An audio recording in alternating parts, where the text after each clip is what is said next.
So exactly how great do you think it's going to be? I mean, I think, what do you mean? You want me to give you a scale, like from 1 to 10? Yes, that's exactly right, Sarah. I feel like an 8. All right. So ladies and gentlemen, what you're about to hear is an 8 out of 10 podcast.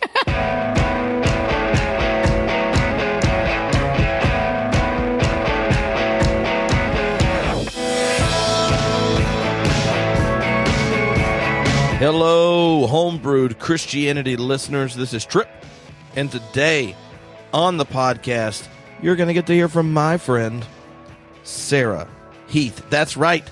This is the Reverend who is behind the Sonderlust Podcast. Sarah's a friend of mine.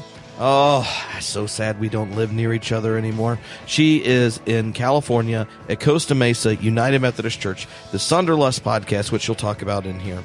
But mostly, I know what the internet knows her from is they heard that indeed she was one of the chaplains of fermentation at the first homebrewed Christianity theology beer camp. And it's true. Sarah Heath and Brian White were chaplains of fermentations. They rocked the craft beverages at the first homebrewed Christianity theology beer camp. Now, other people are like, oh yeah, I love that episode when she was on the liturgist and stuff like that. I know, but really, we know what the internet knows her for. And now you're going to get to hear us talking. Now, the thing to remember is that Sarah was visiting North Carolina. She was in town, had just done a retreat with a whole bunch of teenagers, Methodist teenagers with Rachel Held Evans. And then she was coming over to have dinner with us and hang out here in North Carolina. That afternoon, though, she went to Duke University. For those of you that don't know, I went to Wake Forest University Divinity School, as well as my wife, Alicia, and my brother, and my brother-in-law. And in North Carolina, we take college basketball so seriously that the idea of just associating yourself with Duke is it's just problematic if you go to Wake or Carolina or NC State. And not only did Sarah go to Duke, so I really feel like I'm friending the enemy in our friendship. She went there that afternoon and saw Stanley Hauerwas. So she was still basking in the Hauerwasian glow of sorts. Actually, I don't know if there is one. But I do know it wouldn't be violent because he's a pacifist. Anyway, Sarah is a graduate of Duke Divinity School, and she helped restart the United Methodist Church, first United Methodist Church in Costa Mesa, which if you're near there, you should clearly go visit her. She has a conflicted upbringing, being both from Canada and Mississippi. We'll end up talking about that, among other things. And this is a special podcast because it's me and a friend chatting it up. Now, before we jump into this episode, I want to give a shout out to three new homebrewed Christianity acolytes.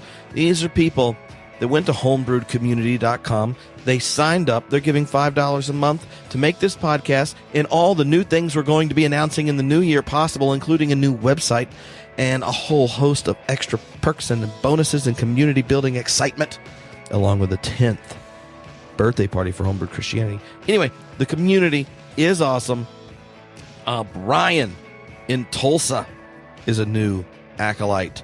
Mason in Watertown, South Dakota. What's up with that? And Johanna Marie. I like dash names for first names. Johanna Marie. My daughter is Cora Lane Fuller, but I try just to call her Cora Lane, where the middle name is more part of the first name. And I don't know if Joanna goes by Joanna or Joanna Marie, but I like Joanna Marie. Just like I like Coraline.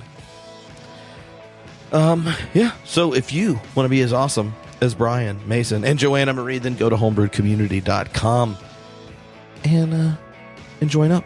Make these things possible. The other thing I wanted to mention is I just got back from Washington, D.C., where I was part of a live Crackers and Grape Juice podcast. It was Diana Butler Bass and myself joined the Crackers from Crackers and Grape Juice. And so if you've never listened to their podcast, you should go look over there, because there's going to be an episode this week with me and the DBB on it. That's Diana Butler Bass. And now, obviously, it's going to be the best episode of their podcast. I just want those of you that have never listened to their podcast to give it a try, particularly on the episode I'm on. So, we talk about Advent, political readings of the Christmas stories, celebrating Christmas without it getting ruined by culture, consumerism, and such. We talk about the incarnation. And then we talk about the second coming. Really sweet readings of Scripture inspired by some premillennial dispensationalism. Diana Butler Bass unloads and just like, here's where the crazies came out of for Trump. You know, when he moved is like, we're going to move the capital to Jerusalem. All that stuff. Like, why were certain Christians getting all worked up, and where is all this coming from? She explains it in that episode. So go check out Crackers and Grape Juice and check out that episode. You won't be significantly disappointed. You might be a little disappointed, but not completely. You know what I mean? Anyway, thank you so much for listening. Here's me and my friend Sarah and a bottle of wine. On the kitchen table. All right? Enjoy.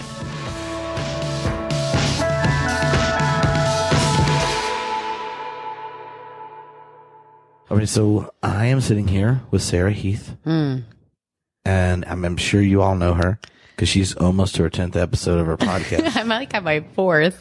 I said almost to your 10th.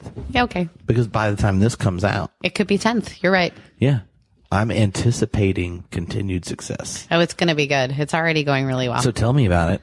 You want me to tell you about my podcast? Yeah, Okay. you got to give the shout early. I'll give a shout Because out when they hear your voice and they're like, could I listen to that on the reg? on the regular. Yeah. So my podcast is called Sonderlust. Uh-huh. Do you know what the word Sonder means? I was distracted by the second half.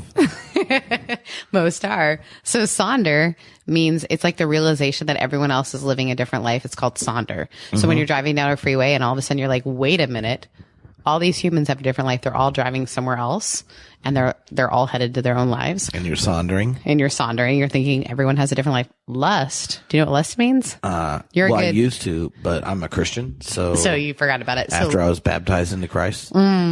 You're such a good Christian. Yeah. So basically, Sonderlust is not only do I realize everyone else has a different life, but I also want their lives. Oh.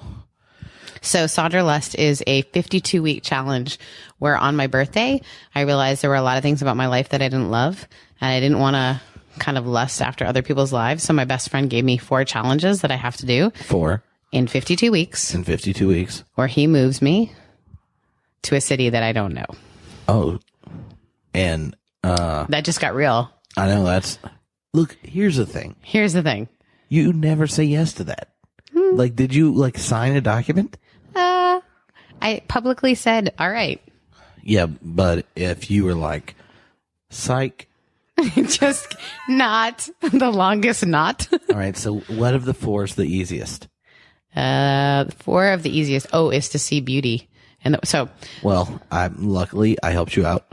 by looking at you today. No. Scored. No, you played with my daughter. She's so beautiful. Yeah.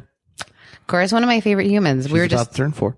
We just talked about the fact that she didn't want to take a picture with me, which really hurt my feelings because she wanted you to see the beauty, not everybody else. Right. Well, we were best friends. Like, she always loves to hang out with me. And then you asked to take a picture with her and I, and she was like, nope. So what's the hardest? So the hardest one for me has been dating. It's hard? I mean, okay.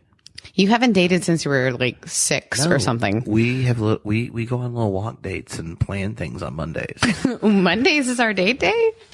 Like after take kids to school. Yeah. We walk Baby Haven around. Okay. And we talk. We do really hot things called scheduling. Ooh. Menu planning. Just so you know, there is a menu behind his head. Correct. Yeah. And guess what tomorrow is? Leftovers. Oh, leftovers, but Thursdays. How hot's that? Pasta / squash dish. I know, because it's not a carb day, so. So you got to hit the squash pretty hard. Yeah.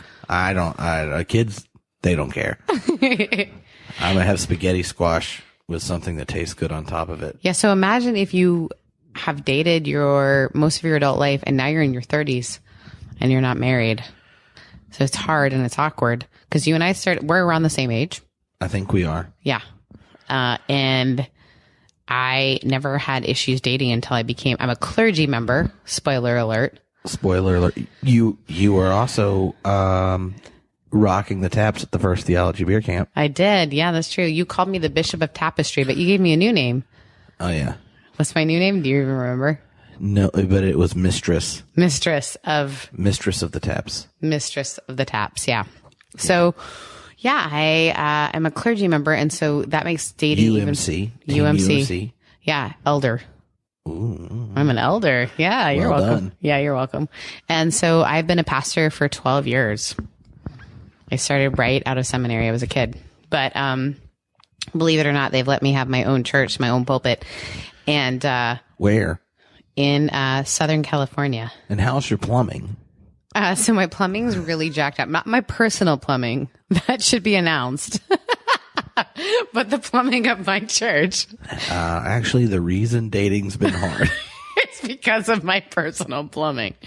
That's disgusting. No, the plumbing of our church, I got a phone call last night when we were all hanging out, didn't I? And they needed to chat with me because it's going to cost like $37,000 to fix some messed up plumbing. I have a 100-year-old building in the middle of Costa Mesa, California. Which is a pretty legit place to be. It's incredible. And I have a New Start church. There's some high-quality craft breweries nearby. Really high quality. Mm-hmm. Really high quality. And so we are revitalizing. It's great. We're intergenerational. There's 6 generations under one roof. So it's great. But we have a 100-year-old building, which means we have bees in the wall. We had 150 pounds of honey taken out of the walls last week. Did you eat it? No, you can't. It's contaminated, apparently. With what? I don't know. They said asbestos, the other stuff that's in the old buildings? I think so. They actually have honey, asbestos. Yeah. And you'll glow in the dark if you eat that. That's an option. I've always wanted to be a Marvel superhero. So it's perfect. Yeah.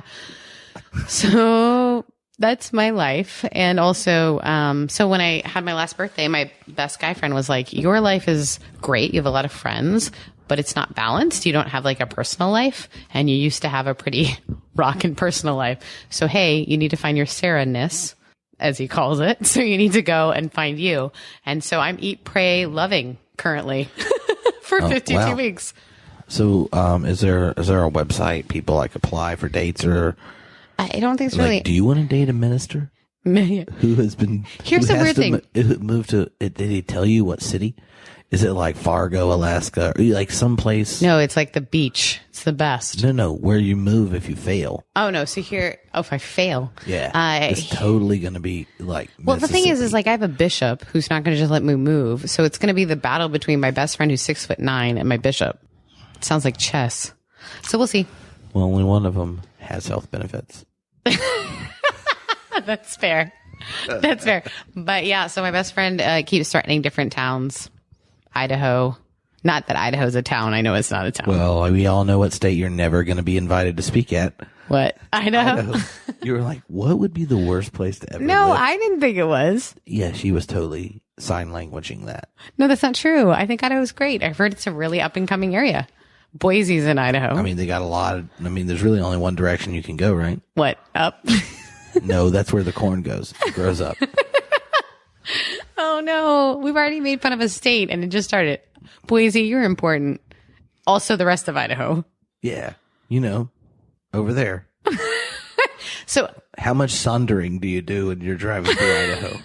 just a ton of sondering. Oh, yeah. Yeah. So we call people who listen to our podcast Sonderlusters. I just want you, I want you to know, like, this March is our 10th year doing homebrewed. Mm-hmm. It took us months to decide that we were going to ordain, whether you wanted to be ordained or not, all the listeners and call them deacons. Uh-huh. See, you already have a business card. I've never had a podcast business card. You have one. I do. And your eyes pop on the front of it, matches your jewelry. So yeah, you pointed that out. Yeah. My whole family has ridiculously blue colored eyes. I know. It's true. And so that's usually the first thing people say about What's us. odd is they're Carolina blue.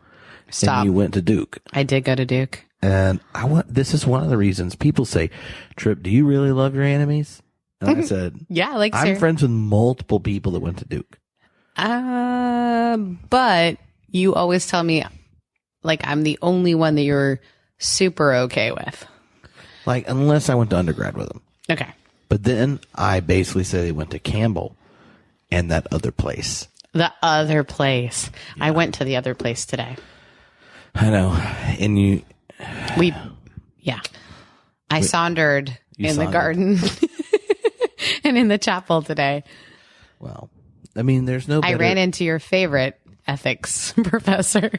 Oh, yeah. I mean, he has lots to say. He is incredible. Is his favorite movie Contact? Probably. Because there are aliens in it. Are they residential? Well, on the radio waves. So most people have no idea why that's funny. So we're going to move on. So go ahead. When in the world did you think about becoming a minister? That's a great question. So I never thought I would be, right? That's not something that ever popped in my brain. But I was a junior in college. So it's pretty late. And I had switched my majors like 3 times. So from like biology, psychology, art, acting, like all over the place, art. And I was I was a sorority girl. I played rec sports, but I was spending most of my time with the youth group that I volunteered with. And I was on a beach retreat, and I told the woman who was our college pastor, I was like, hey, I think I'm called to ministry. And she literally said, oh, thank God. The rest of us know him for a really long time, and we were hoping you would figure it out. So I was like, you could have told me earlier, because I've been floundering. You don't want to cut off your existential angst too early. I guess so. She was like, she seems to really be learning a lot from the struggle. So, out of that, but I didn't really want to be I didn't feel like a minister or a pastor really fit me. I mean, you know me. Do you really think if you met me, would you think I was a pastor? I would think, I wish you were my pastor. Because, I don't have a lot of church baggage like a lot of people in our generation do. Mm-hmm.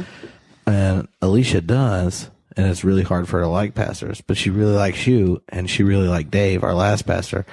And you were in my city. Mm-hmm. I'd be like, y'all hang out. You don't think she's full of poo. I don't know. Can you cuss on your podcast? Yeah. We don't always use the explicit labels because I forget. Okay. I mean, we don't even have business cards, so I don't. Do you want me to tell you how to do a podcast? I've done 3, so I'm ready. Oh, you said 4. 4. That's true. Yeah. 1 comes out today.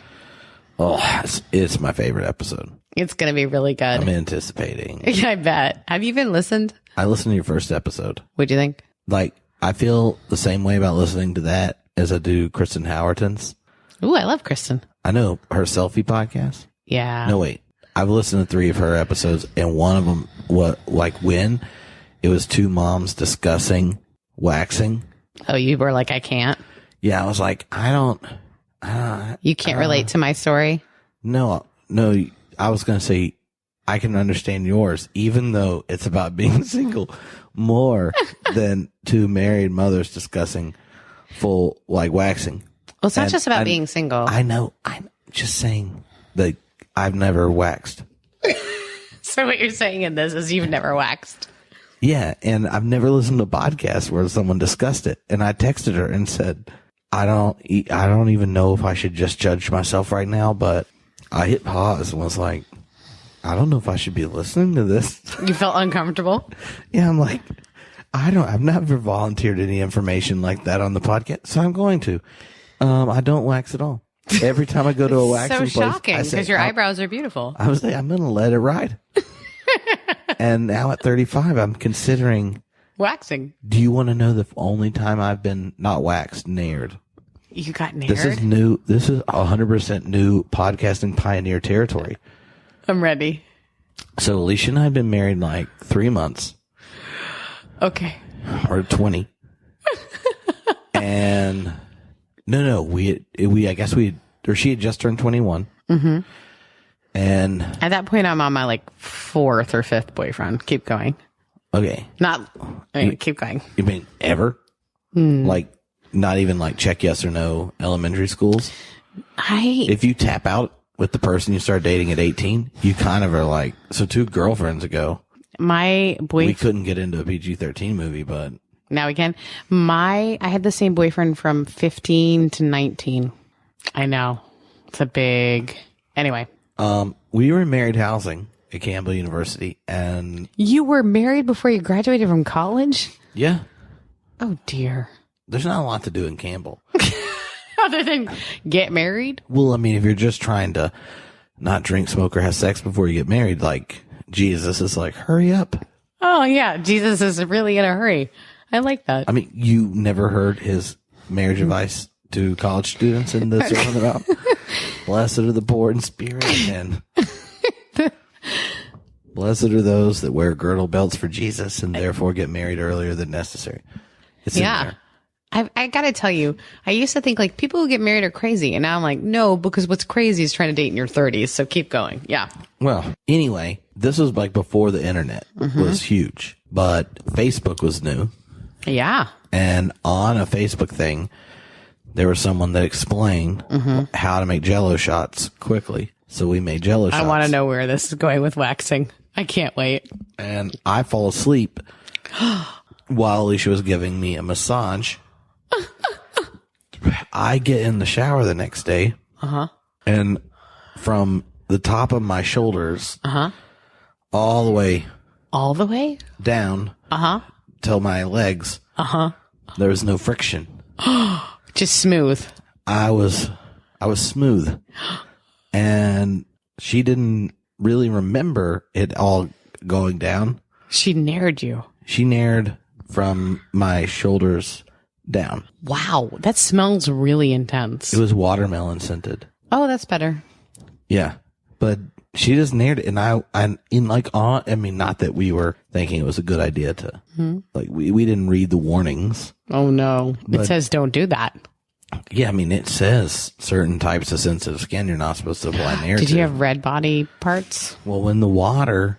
Oh, no. In the shower made contact, I prayed. Because it was fiery. Yeah. And so I just really hope Kristen listens to this and gets slightly awkward because she went and got waxed. Yeah. That's all I got. That was my okay, hair so listening experience. To my podcast intro made you nervous, but not as nervous as hearing other people being waxed. Correct. I feel like could you write a review? Episode 7? Could you write a review for me? This doesn't make me as comfortable, or this doesn't make me as uncomfortable as hearing about 2 married women waxing each other. You want to know something? What? I think it's all based on how long you've been married, not your age. Ah, it's true. So Alicia and I have been married for 15 years. That's a long time. Which is kind of like being married twice. Because we've changed so much. Yeah. So at some point, I remember whenever we have single friends, then we're like, some of them don't want to be married at all. Yeah. And those ones we're very convinced we know who they should be with. And we're like, obviously. And when they're like not interested, you take it as a judgment of you. Because you're like, I'm trying to set you up. I know what's right. You're like, obviously we know what we're doing. Look at us. We know how to do marriage. Yeah. I mean, like, I totally played video games on mute when I talked to her on the phone when we were dating. Oh, gosh. As an 18-year-old does. You know, here's the thing is like the worst thing in the world for us single people is our married friends who say things like, you just got to get out there. And you're like, excuse you, you got married before, like, unless you have battled Tinder or Bumble, don't talk to me. There is literally. Elgin has ran Pete Rollins' Tinder account. So my best guy friend totally did mine for 2 nights. And, yeah, that was hard giving up control that way. But truthfully, I don't know that it was better than what I do. I don't know. I never had this. The best thing about, like, if you're married long enough, you start reading in the 3 or 4 times you were successful at anything you did to attract the opposite sex. You're like, that's the best way to go. Yeah, Watermelon you pick those air. 4 things, and that's the only thing you've replayed. So then I'm sitting there and I'm like, Sarah's smart, attractive, funny, and she's trying to pick up guys. If I was her, I could kill. Like, you think that all the time. It's not that I don't, like, I honestly get asked, this sounds really arrogant. I get asked out all the time. It's not that. It's finding a good, like, the person that's my match. Yeah. I feel like I could just, like, do some accurate Twitter searches nearby. You know? How do you feel about you running my algorithms? I don't know about that. You don't have time for it because of the watermelon nair? No, that was years ago. So here's what's interesting. You started, how old were you? You started dating your wife, 18? Yeah. Yeah. I feel like as we age, we get more and more standards. By the way, my podcast is not just about dating, but we'll do this. We get more and more standards, and it gets more and more hard and awkward to, like, try to do a adult relationship, I feel like. Right? I found even if you're married, it gets harder to have an adult relationship. That's true. That is so true. Yeah. So my podcast, since we were talking about that, is about dating, but it's also about the idea of, like, when you're a pastor or a minister, you, whatever term you want to use, non-denom, mainline, however, you become superhuman, whether you want it or not. And sometimes that's really easy to, like, claim and name. And sometimes you don't even realize it. Like, all of a sudden you're like, oh, my entire life, I became a nun. And I never meant to be a nun. And not just in dating. I mean, like, in so many ways. And so the podcast is really about figuring out if that's, like, the life I want to lead or not. And apparently it's not just me. It's not just women in ministry. It's, like, people who do jobs like lawyers and doctors and people who are really committed to their career. How do I also have a regular life? Because no one tells us how to do that anymore. Well, I don't know. I feel like that's something you put off till your kids go to college. Okay. Okay. Yeah, right. Has someone mentioned that one to you? I forgot to have kids. I know, but this is what I'm saying. Like, maybe married people, like, hate listen. You know, it's like Calvinists that listen to homebrew Christianity. Yeah, those guys. They send me crazy tweets. There's some real angry Russian Orthodox guys that listen. I've muted them all at this point. Why do they listen? To tweet horrible things about me. My favorite thing is that people who call me and, like, this is what I think. And I always say, like, it's not that I don't know what you think. I just don't think what you think. And you just continuing to tell me what you think doesn't actually make me think what you think. Calvinist, you got to hear this. We get what you believe. We're just not on board. I don't even. That's got to be the worst. Like, if you were told, look, you're stuck with the Gospels, these 4 beautiful texts. That's it. That's all you got. And you have to use them. But I need you to use them aggressively. Where Jesus' dad is the biggest asshole you've ever met. And they're like, okay. And then like, because it's an improv game, because you were in theater. You're the worst. You have to have 5. There are 5. You have to come up with the 5 essential rules. Yeah. Being the worst father to rules. Jesus, who's the coolest person in the story right here. And then Calvin's like, I got this. Number 1, total depravity. Number 2, you. We're doing TULIP. Yeah. Let's see. Unconditional election. No. Unlimited atonement. No, it's limited atonement. It's limited atonement. That's the L. And then total depravity. It's perseverance of the saints is the P. I know. I used to know the whole thing. How have we forgotten this? Because California doesn't. Oh yeah, California. They're like, forget about TULIP. Yeah. No. Now I want to know. Unlimited something. Limited atonement. Limited atonement. Limited atonement's the L.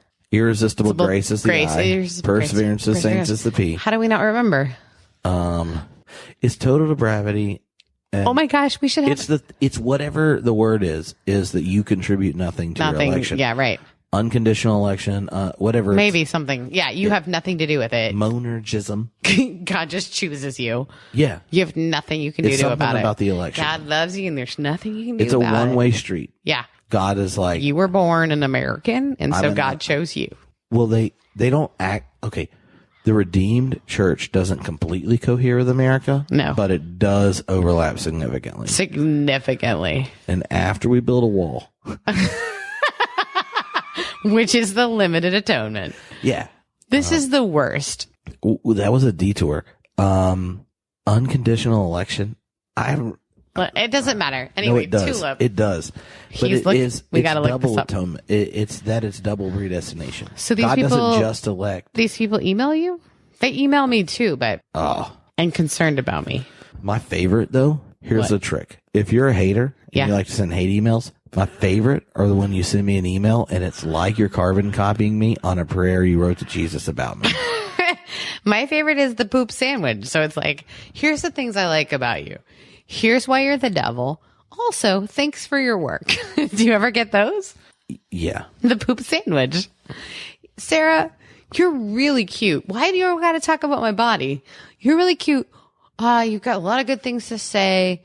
It's unconditional election. It is unconditional. That was what we thought first. I know, and we doubted ourselves.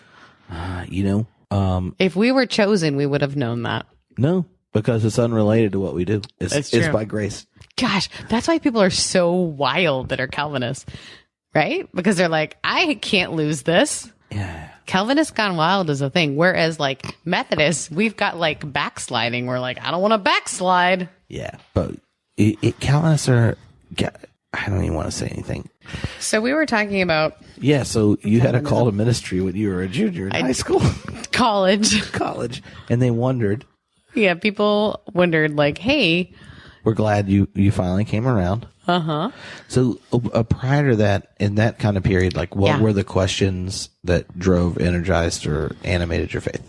I think for me, it was about the fact that I grew up in Canada, which until I was 14. So I moved from Canada to Mississippi. I think that's an important part of my story because Did you like feel the increase in freedom and liberty?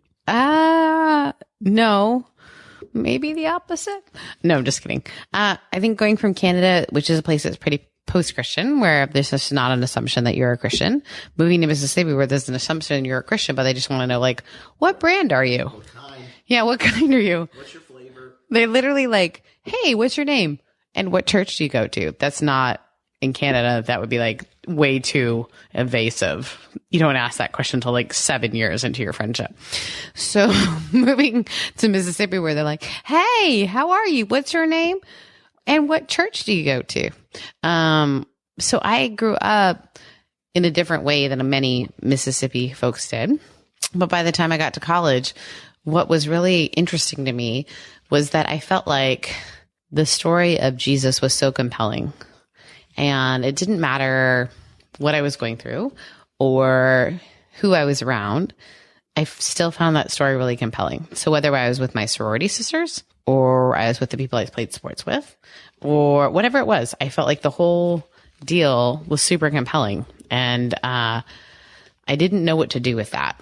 And I didn't know what to do with the fact that like I felt like life meant so much more when it was more than just being about me. And that in the midst of what seemed like a really great season and a really great time, it also felt like, hey, people have a lot of really big questions and people are coming to me with that. So how do I answer those? How do I do it? I mean, people like drunk sorority sisters would be like, you seem to have it together. Why?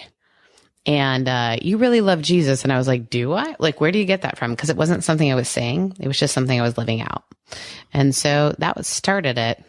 And then that's a really lame, I was a sorority girl and became a Christian story. I'd like to have a better one. I don't. I just seem to always end up like driving people home and talking to them about their existential dread. Well, you got to talk to someone about your existential dread. Yeah. So when this goes down, and you're like, I think I'm going to be an ordained minister of the gospel. Yeah. And then you go to Duke. Yeah. So the funny thing about Duke is that I only applied to one school. Which is a problem. Yeah. Because you could have gone to Wake Forest University's Divinity School. I didn't know it had one because I didn't know anything about pastor, like anything. Nothing. I knew nothing. Uh-huh. I was attending a Methodist church. I would just like to pause for a second. This is how you end up going to Duke. It's because you don't know anything. Here's the thing about Tripp and I. I love my alma mater. Tripp does not. Yeah. Anyway. I want them to win in basketball every time they don't play a North Carolina school. So it's more enjoyable when the other North Carolina schools beat them. Okay. So I applied to Duke because the pastors that I loved and adored had gone there, and I knew nothing about it other than it was a good school and I loved the basketball team. And I was hoping secretly that I wouldn't get in because I didn't really want to be a pastor, because every pastor I knew other than my friend Karen were nothing like me. And so it felt like really foreign and odd. And so I applied to one school and then I got in and then they gave me a scholarship. So it literally felt like I had no choice. So I went. But if you read my journal from that summer, it was like, I'm just going to go to Duke and get a master's in divinity. And then I'll probably go to art school and probably take up acting like you do. Yeah. Yeah. Well, what else do you call ordained ministry but acting? Oh, dear God. I mean, some people would say it's acting. Hey, I'm not the one with the podcast trying to re-embrace my Sarah-ness. Oh, dear gosh. I mean, that's true. I just wish podcasts could communicate eye rolling because I've rolled my eyes so much at you, haven't I? Yeah, but I take it as a sign of endearment. So when earlier or yesterday when we were talking, you brought up kind of having this experience where you get called to faith and then like you end up here, then you have like your first adulting life shit hits the fan moment. Yeah. With your mom getting diagnosed with cancer. Yeah. So my first semester of seminary, my mom had had cancer twice before. So growing up as a kid in Canada, when I was in like fifth or sixth grade, my mom had colon cancer. And then I was in about eighth grade when my mom had skin cancer. And then my first semester of Duke Divinity, I'd gotten in for, and my scholarship was in leadership and also academics. So I was like on a pretty, like you have to keep a really high like grade point. And my first semester I was doing okay, but you have to understand like exegesis, I thought the guy said extra Jesus. Like I knew nothing about like Greek or Hebrew or I knew nothing. I have a degree. My undergrad is from the University of Southern Mississippi, where Brett Favre went, and I have a degree in biology and psychology. Like, I had no idea what I was doing. None. Which is the beauty of being young. So I show up at Duke, and I'm like, yeah, I can do this divinity thing. What's extra Jesus? And so exegesis, whatever. My first semester. It's what happens the second hour you're praying in a day? Clearly. TULIP. So I end up, like, my grades are not stellar for the first time in my life. Because my entire identity was wrapped up in being really good at sports and really good at grades. And I wasn't doing well. Like I was doing okay, but if you have an academic scholarship at Duke, really not okay to like dip below. And I did. And I went on this thing called academic probation. Do you have any idea what that feels like when you're like achievement oriented? No, I don't personally. You know, because you're a genius. Because all the smarts. No. Dr. Fuller, go ahead. No, I'm dyslexic. So I didn't know that till my senior year of high school. So I just flunked lots of languages and geometry. And my parents were convinced I was lazy. And I'm like, no, I'm trying hard. It just doesn't everything's work. Backwards. Yeah. And so having taught intro to theology classes to people that were not religion and philosophy majors, it really is a new language. Oh, you have to understand. I felt like Legally Blonde. I felt like that scene, you know, where the scene in, if you've seen Legally Blonde. Everybody discusses politics and law stuff. No one sits around and is like, can we differentiate the economic relations of the persons of the Trinity to the intimate relations? I don't understand. There's 3 words in that sentence. I don't know what they mean. Yeah. And so for me, I felt completely lost. And I told this story. I just did a youth event, where I spoke to like all these youth. And I told the story of like entirely basing my identity on being really good at grades and being really good at like having this false persona. And then you go to seminary. And for the first time in my life, for the first time in my life, I wasn't doing well. And I was working out one morning, and the professor whose class I wasn't doing well in always ran beside me. And he asked me, Dr. Warren Smith, who's incredible. He asked me, he said, Sarah, how's school going? And I was like, oh, it's fine. Like, meanwhile, I knew in the back of my mind, if I don't get better in the next couple of months, I'm going to be kicked out. This is a girl that's straight A's in undergrad in biology. So the idea of being kicked out was like, what do I do with my life? But secretly I was like, that means I'm not supposed to do ministry. Woohoo! Cause like the pay is really incredible in ministry. Yeah, that's the part that really, also the amount that people really respect you and talk really nicely to you. Well, I mean, especially in California. Especially in if California. If you're a minister at a mainline church in Los Everybody Angeles, is super into what you do. You get a private jet. You do.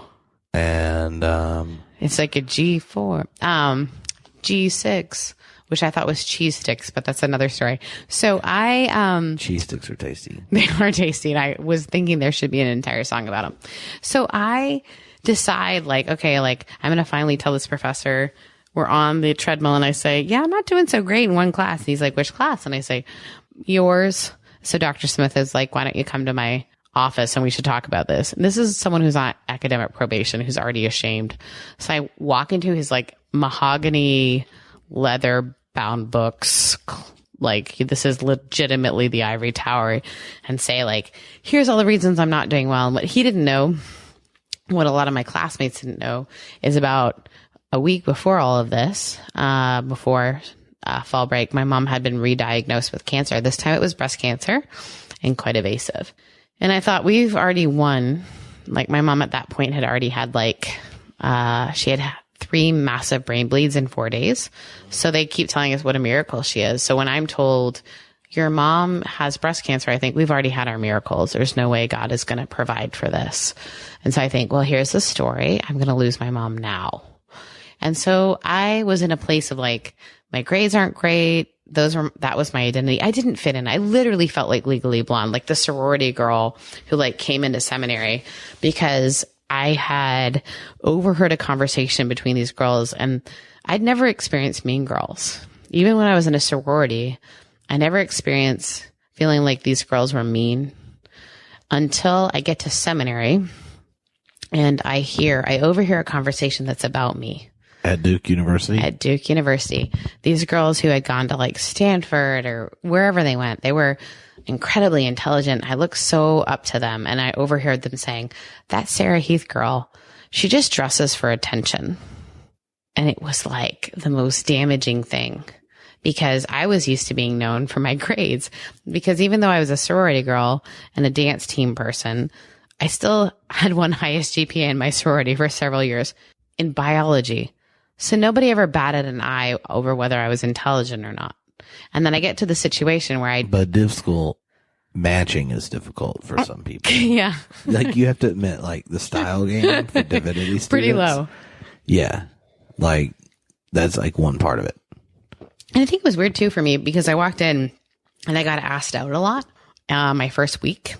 And I didn't know what to do with that. Because even though I had been like, whatever, dating and all that wasn't a big deal to me, to be asked out that quickly. And then women, we've been taught this really weird thing where it becomes a competitive, odd thing. And so these girls were talking about me, and to this day, they don't know that I overheard that conversation. And the weird thing is they're really pretty well-known theologians. And I have to be like, oh yeah, she's really cool. Also, she's mean if you happen to like the boy she likes, right? Like, it was do you want to weird... play a game? Huh? You want to play a game called Guess? No, because you'll guess this person pretty quick. She's real well known. Doesn't matter. All women in theology are incredible. So I tell this story to say I was done, and I was looking at quitting after that. And I went into this professor's office and I told him all the reasons why I shouldn't be a pastor. And he listened to me. And then Dr. Warren Smith opened his desk drawer and said, he has an incredible voice. He said, do you want a gummy bear? Actually, he said gummy bear. And I looked at him, and we had gummy bears like communion. But not like California gummy bears. No, not Yeah, no. OG gummy bears. Yeah, OG gummy bears. The whatever. Hasbro? What are they called? The really good ones. It doesn't matter. I trust you. We sat, I know you trust me. We sat and ate gummy bears, and then he told me all the reasons he thought I should be at the school and let me make up my mind about whether I was going to stay or not. And it was the first time anyone had said, Sarah, I think you're actually worth it here.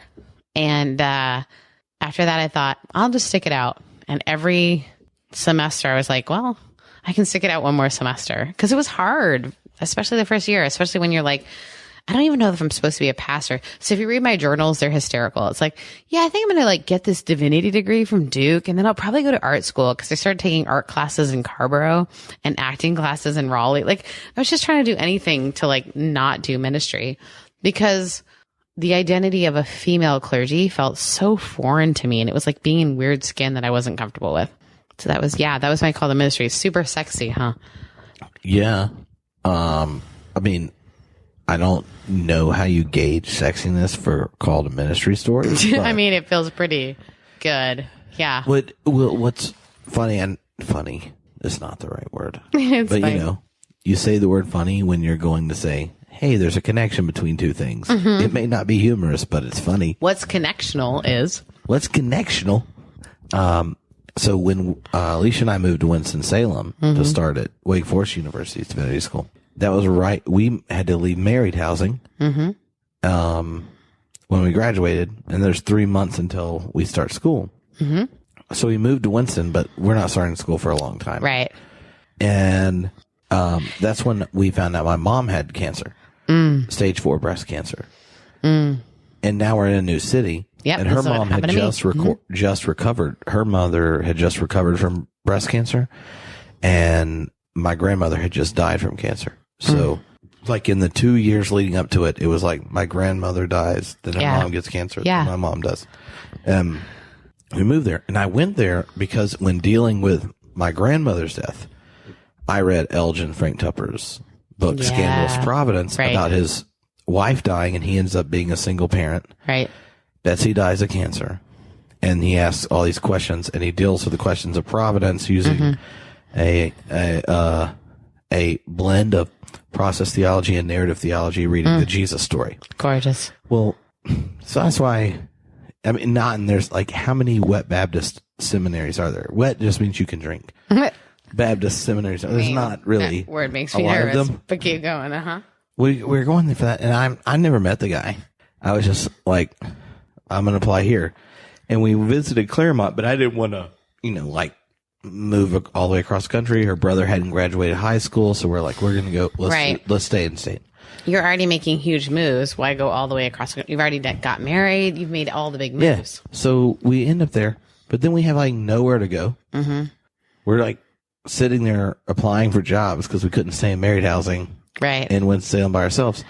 And so I get invited to some luncheon thing to help, because they were like, you can go ahead and do your work study hours if you want to have something to do. Well, I get set next to him. We start talking, and then I'm like, yeah, well, I just found out my mom has cancer. And he's like, well, come to my office tomorrow. You can help me sort books. And he comes in, and it's another one of those big, office. Just gorgeous, ivory tower. There's so many books in here, and I don't know what half of the titles mean. And so he sat and talked to me for a long period of time about the books as we put them up, engaging me being a nerd. And then he was like, me too. And he goes, Mr. Fuller, are we going to cut the shit at some point and talk about your mother, or do I have to just tell you what you're going to learn in the class in the fall? Aww. And so that kind of breaks it, the ice. And since we talk and stuff, and he's like, well, I'd like to come by and say, and see your wife. Tell her that, and drop something off for y'all later tonight. So I gave him my phone number and address. Then he comes by that night, and he comes in. A professor. Yeah. And he says, Fuller's and he has flowers in a bag. Flowers in a bag. He sees the flowers, and he sits and talks to Alicia and I, and kind of shares his story and stuff. And then we're like, well, you should just stay. If you want, because he's single, because his wife had died and he didn't get remarried, and now his kids are all grown up. Right. He's like, I don't have anything to do. I was like, we can stay. We're going to eat, and then we kind of just smoke cigars and talk on the deck. This is what we used to do before we had kids. You still kind of do that sometimes. Yeah, only when you're here. Yeah. That's true. You kept her up. Like, normally she's to bed before 9. She's up at 1:30 last night. Sorry, I'm a party animal. Yeah, you're just like, let's smoke cigars and talk about God. That is not what I did. I didn't smoke cigars, but I did talk a lot about God. Keep going. Well, I smoked it for you. Thank you. You're welcome. Giver. Yeah. Servant's heart. Servant's heart. I was just going to say the same thing. So we're going on, and then we're going outside, and he's like, I brought you something too, Tripp. And he pulls out a big bottle of Jack Daniels. And so we go out on the porch, and we light cigars, and he goes, I need you. This is like my gummy bear experience. Yeah. That's what I'm saying. Like, when you told the story the other day, I was like, we have parallel stories. He's a badass. He goes, now here's what I need you to do. I need you just to start cursing at God. And it better be worth it. Because you lost your grandmother. Your mother-in-law almost died. And now you're told you are not sure your mother's going to be alive. And here you are alone. And the only thing you got to listen to you is some 70-year-old who's sitting back here with Jack Daniels at you. Oh, and that's the most pastoral presence I've ever heard. Yeah. So he like is prodding me to curse. Yeah.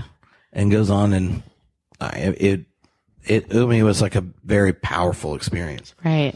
Well, the next day is community chapel, which in the summer there's like no one there. Right. For the school, I go, but I come in very late and kind of walk in the back, and I'm very hungover. He left, and that bottle was still there, and I did not get hungover on my gummy bears. Yeah, you had a sugar high. I did. You contemplated diabetes. I did. I got the sugar. Keep going. So I come in, and I was supposed to be doing my work study thing, and they were like, well, there's community chapel. So I walked in late, and it was prayers for the people. And he stood up, and he said, a new soul, but a dear soul in our community. Tripp and Alicia Fuller are dealing with, and he just does a prayer request thing. Your professor. And sits back down, and you're home. Yeah. And like, now that didn't change a lot of the experience or feelings you have when looking at the impending possible death of someone you love. Right. Or the questions you carry that you work out theologically and stuff. But one of the gifts the body of Christ can give you is permission to acknowledge where you are and still have like peace in the middle of it. It's like when you're in the ocean and and the undertow pulls you, but the first time one of your feet like connects, you're still like going, I might fall back under or whatever, but you're like, I'm not getting pulled out because one of the feet like is hit. Stable. And that was that moment for me. And gummy bears for me. And then I feel like, so when people go through things, the first book I give them is Lament for a Son. Have you ever read it? Lament for a Son is literally the book I give for caregivers and people going through a lot. Because it's this book about, I'm a huge theologian. So this guy writes this book after his son dies in a rock climbing accident. And as someone who rock climbs, it hit me so hard. But he is this theologian who goes, I don't know how to deal with the fact that I'm hurting. So Lament for a Son is a great book because it's like, here's how you sit with people on their morning bench. Don't give them answers. Don't give them TULIP. Give them, I am here. And I don't know why this is happening to you, but I'm not going to leave. I'm just going to sit with you in this. And I feel like that's what I had my first semester of seminary. So I would have left ministry. I would have left public theology. I would have left all of that, even though I was a bright person, because it was something that I didn't know how to do. And I felt like very inadequate. I would have probably gone on to acting and maybe made a lot of money. So thanks, Dr. Smith. But I think for me, it was that moment where I thought, what he's doing for me, can I do that for other people? Can I sit with them and in their moments of grief and real pain go, gummy bear, you want to just tell me about it? And you don't know what those moments mean. So your professor who dealt with you when your mom was going through cancer, and my professor who dealt with me when my mom was going through cancer, I don't think they ever knew until I shared it I shared it in front of 5,000 people this week, what happened and why I didn't leave ministry.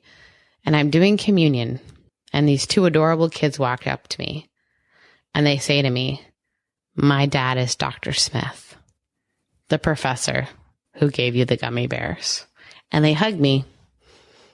And the little girl was like, "Thank you so much for being here." And the mom says, "I remember when he came home and said this girl was about to quit seminary, and I offered her gummy bears, and I don't know that that was enough." And I think, how many people potentially have I affected, and now their kids are going to affect, all because someone said, "Let's be human together in this space." I don't have a great theology to answer why you're going through this, Sarah, but I have gummy bears and a listening ear. And he had all these beautiful books that could have explained why God happens, blah, blah, blah. But he didn't say that. He said, instead, let's talk about humanity and why we're here together. So, gummy bears for you, Jack Daniels. That seemed, yeah. Well, and I think, I mean, that story kind of typifies why, and there are plenty of others, if you're a minister, you can tell stories where somehow just not failing in a situation. That's you a win. Facilitated. Did I make awesome. someone not leave faith forever? Yeah. And, win. And so, but those moments are, which are hard to communicate well, are the reason lots of ministers tolerate a lot of other things. Horrible things, yeah. And I remember my last Sunday at the last church I worked at, and I'd been there almost 8 years. And I preached at all the services, and then they had like a thingy-mabob. And someone was like, "Well, why do you even do this?" Kind of question. Yeah. And the tone sounded much more antagonistic than I'm sure they anticipated. Right. And I knew this person, and I've known him for a long time.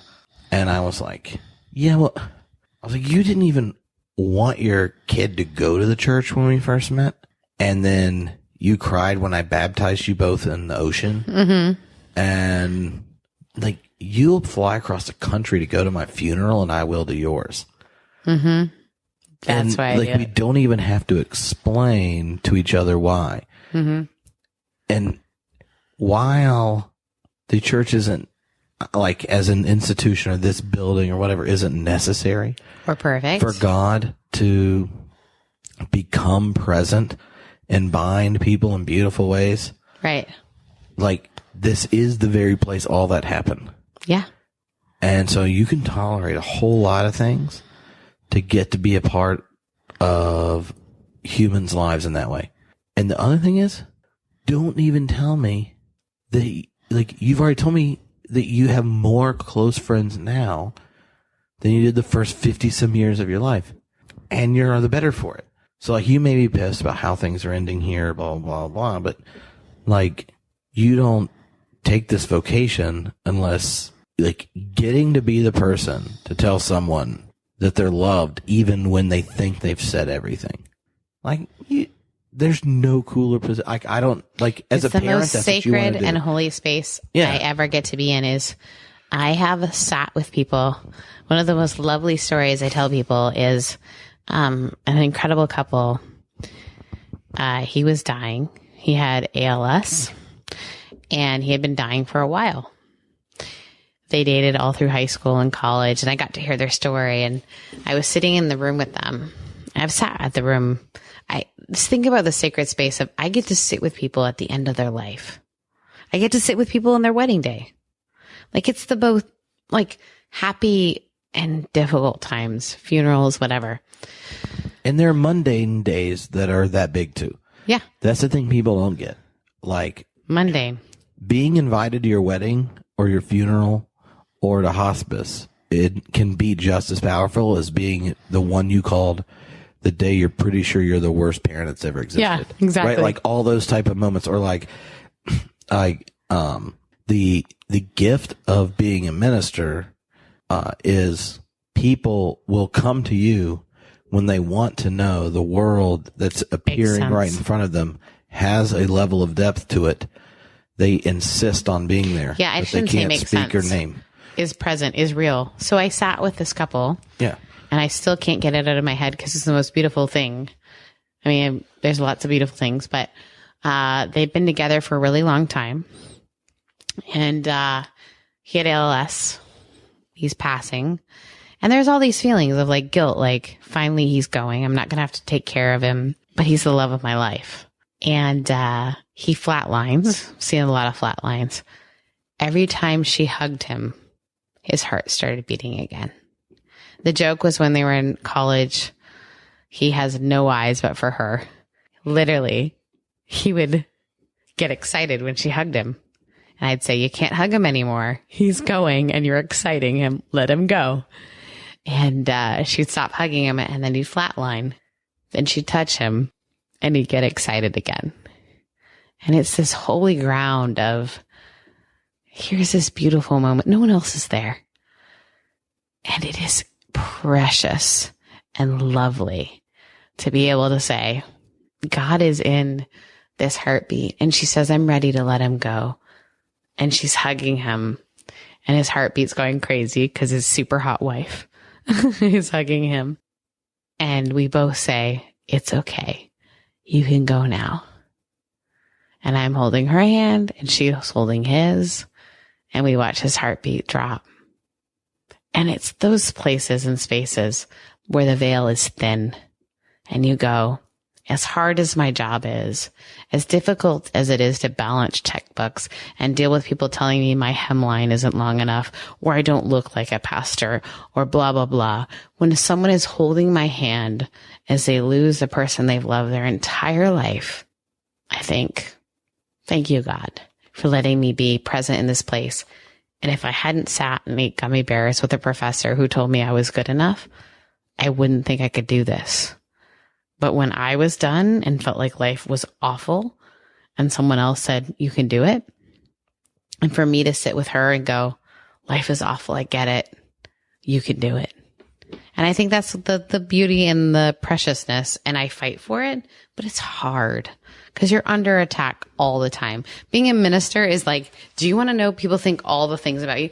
I am in the only profession where they literally publicize, here's your salary. What does everyone think? Like, it's the weirdest. She's doing this. What does everyone think? But I get to be in these sacred spaces where people say I do. People say goodbye. It's just an incredible space that I don't think a lot of people get to be in. Film crews try to make stories about it. Even as an actress, I try to like reach those places where people are. But in reality, I'm sitting with the realness of these people who are struggling and hurting. And I get to sit and say, God, I'm not enough, and that's okay. So be with me in this as I sit with this person, because I can't give the right words, but I can sit with them in the morning bench. And later they'll say, gosh, Sarah, I don't even know what you said, but it meant so much. And I literally say, I said nothing. I just sat with you. It was amazing. I deleted the file. It was like Shakespeare, but it doesn't matter. It was so incredible. I couldn't save it, but you just sit with people and the words don't matter. And so whenever pastors tell me, like, so I do a lot of like, whatever, interns come and talk to me a lot. They say, what do you say? How do you do it? And I say, you'll never have the right words, but you'll have the right presence, which is just to sit with people. Just like the professor sat with you and the professor sat with me. I just sat with people and I meant it when I did it. I meant it. Yeah. I wasn't like, well, my next appointment is. I sat with a purpose. Here's my book. Enjoy. I wrote you a nice little, just be present to people. And it's hard, especially like for me now, it's the touring schedule and trying to do all the things. I can't forget that like who I am at a very base level is someone who likes to be present to people. I did youth ministry for 6.5 years because I love just sitting with kids in those moments of like, I'm being really awkward. What do I do with my human? I don't know how to human. How do I do my human? How do I do this? So you haven't said anything about your books. You should say that. Yes, I have a book called What's Your Story? And it is a book about what's your story? Seeing your life through God's eyes. And Joseph. So I love Joseph Campbell's work, who like A Hero Has 1,000 Faces. His work around story. I see the Bible as a narrative. There is a lot of history, but it is more about like this beautiful love story between a God who loves his people so much. And so, it's Joseph Campbell, but it's also Joseph from the Old Testament, because I went to this, Donald Miller thing where he like mentioned it in like one quick, like, hey, this is like, if you want to look at a good story, like Joseph from the Old Testament. And everyone else was like writing their own storyline. And I was like, I am such a Bible nerd. I just want to write about, like, I just sat as everyone is like sketching out their own life. I'm sketching out, oh, this is interesting. This is a really good story. Spent forever like on Joseph. So I was approached by an editor because I had done a speaking engagement about this whole like idea of Joseph as like the greatest story. And what if our story could look like this story? And what if the Bible is more about a narrative? And I got approached by an editor and he's like, I really want to hear like, what are your dreams of writing a book on? I'm like, story narrative, like how life has ups and downs. But I think it's really important because as teenagers and young adults, we think the chapter we're currently in is the entire chapter, and that's not the story. And he's getting really inspired. So I turned in my first manuscript to him, not knowing the dude has a PhD in Old Testament. What do you think his thesis was on? Ezekiel. Joseph. Oh. So I'm like writing all this like Joseph thinks blah, blah, blah. And he's like, well, actually, but it was incredible because him and I paired up. So we did this book. And then my friends who are just ridiculous humans, God has done the ones that drew. Yeah. No. So we did art. There's really cool pictures and stuff. Thank you. There's art in the journal where you can like kind of do art around it. If you're not an art person, it's not a big deal. It's more about a journal and questions we ask. Friends of mine who are Mike McCurg he's called Ask Science Mike, and Lisa and Michael Gungor. We did a video about their lives and how their story looked a certain way and then it didn't. And how even when we think like our narrative is going a certain way, it goes a different way. And what do we do about that? And is God still present in that? And so I am incredibly blessed I hate hashtag blessed, but to be able to share this idea of all of us are living a story, and we need to be really careful to not think the current chapter we're in is the whole story. So yeah, that's what I wrote a book about. And that's what I tour on a little bit. So how are the Gungors and Mike gonna feel that you finally arrived and have been on Homebird Christianity? I mean, they're probably going to feel left behind. Well, that's perfect. Yeah. I've gotten a lot of feedback that it's gone well. So we'll see. I just know my endorsement wasn't on the book. Yeah, it is. Okay, it wasn't on the one I got. You didn't get the leadership guide or the video. You're on the leadership guide and the video. Oh, well, you're welcome. Those must have flown out of just like off the shelves. I don't know because I don't know anything about. Everyone makes fun of me for not knowing anything about marketing or sales. I have no idea how we're doing. It seems really well. They're really excited about it. They've reprinted it again. So it's going okay. You can register yourself as the author of a book on Amazon, and then you can get actually like updates on your sales information. Why don't I just spend a week with you where you tell me what to do with my life? Well, and for you, it could be at a very, very low price of your soul. Because I think about like all the things you told me, like your podcast. So our podcast like got like on episode 4. On episode 3. Well, no, you're about to do 4 today. 4, right? But on episode 3, we already had like an incredible, like over 7,000 subscribers. That's crazy sauce. That's a lot. And we were like, we don't know really what we're doing, but we're like just telling the story and people are excited about it. And then my friends are like, so what's your like marketing strategy? We're like, put it out. Like I have none. Yeah, you did Facebook videos and things. I just did a Facebook video. No, like we did videos, which were fun. We did like little commercials. And we did like. Just because Tim's kids were in it, I was like, I know. Oh, so cute. They're so cute. Babies. They're babies. And then we did like a couple of Facebook videos. Mm-hmm. That was it. And we're just trying to like. No, you have business cards. I do have business cards. I printed. You have a Facebook page. We have a Facebook page. We have a Sonderlust.com. If you want to be a Sonderlusty. Yeah. Who doesn't? Just so you know, iTunes doesn't count reviews anymore for the algorithm. Seriously? So there's no need to annoy people to go do reviews. It's better to get them to share it with someone. Thank you for that insight. New subscribers are worth more. Oh. Significantly more than a review. And your ranking is based on how many new subscribers you had in the last 2 weeks. Everyone subscribe. Even if you don't like it, just subscribe. Yeah. You don't have to listen. Just subscribe. And if you do hate it, Yeah. you leave a 5-star review. But you can say whatever you want in it. Yeah, just in the 5-star. You're like- She's the worst. I'm a Nunderluster because Nonderluster. I don't lust. Oh, and I don't Nunderlusting sunder. sounds like a very specific genre of It's a lusting. niche market. I'm into nuns. Well, I'm glad this episode's crescendoing at the right time. I feel good about this. All right, so I hope you all sleep well and Nunderlust. And like a champ. Nunderlust or Sonderlust. Or Sonderlust. Your choice. Or just Sonder. But Sonder definitely- sans the lust. But don't Nunder. Don't do It's illegal. It is illegal. 50 states. All 50. No Nundering. Tripp, I'm really glad we did this. Okay, eat more gummy bears.